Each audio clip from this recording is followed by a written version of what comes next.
reauthorization of the SCORE program for mentors for small businesses, as well as the Small Business Development Center. So thank you.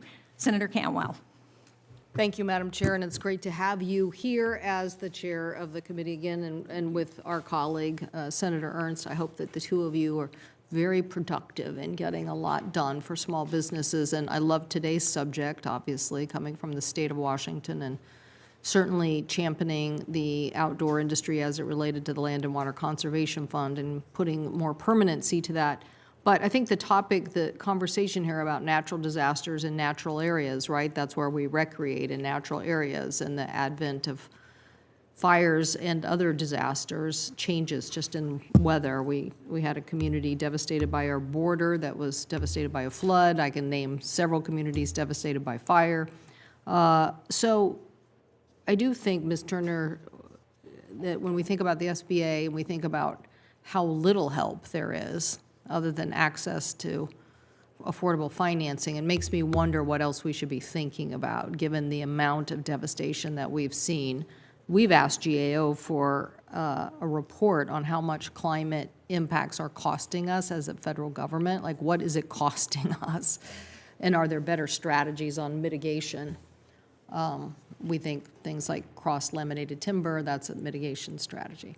But I also wanted to ask you about the 301 tariffs and GSP, because I feel like small business, particularly in the recreational side, are also getting impacted by that. And I wish that we had certainty and predictability. We've let those expire. They expired 2 years ago, and it's still impacting businesses. And so I wanted to hear what you thought about those two subjects, and are there things we should be thinking about?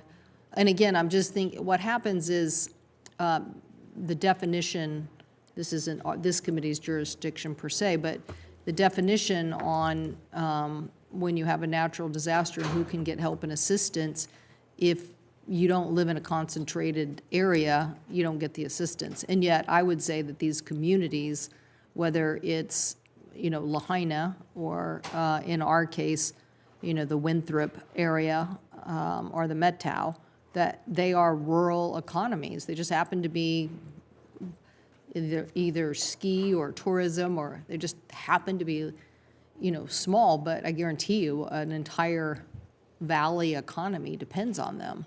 And so they should get similar treatment. So I don't know if you have thoughts on what else we should be doing. Thank you, Senator Cantwell, and thank you for all you've done to champion the recreation economy for so many years.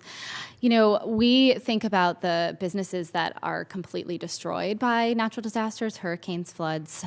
We also think about the businesses that are impacted. So right now, a lot of our boat docks don't make it to the water because of drought. So there's whole communities in Lake Powell and Southwest that need, and Southeast that need, rebuilt infrastructure. So I think there's a lot that could go there just to recreation infrastructure seen as a small business tool. When it comes to wildfires, the New Mexico wildfires just come to mind because there were small businesses that were shut down for weeks, almost months, that actually weren't impacted by the wildfire at all. But because they were in the terrain that wildfires were being impacted, the Forest Service had closed the entire forest. So those communities got no economic impact. And actually those businesses weren't able to go and get insurance dollars for that because they weren't impacted. So I think we need some flexibility around the insurance. And we've talked to the agencies. I wonder if it's even, maybe they don't have to pay their, fee to the Forest Service or the Park Service if they're shut down for so many weeks or so many months. But I think there's a lot that could be done to make sure that businesses that are closed because of climate, because of natural disasters,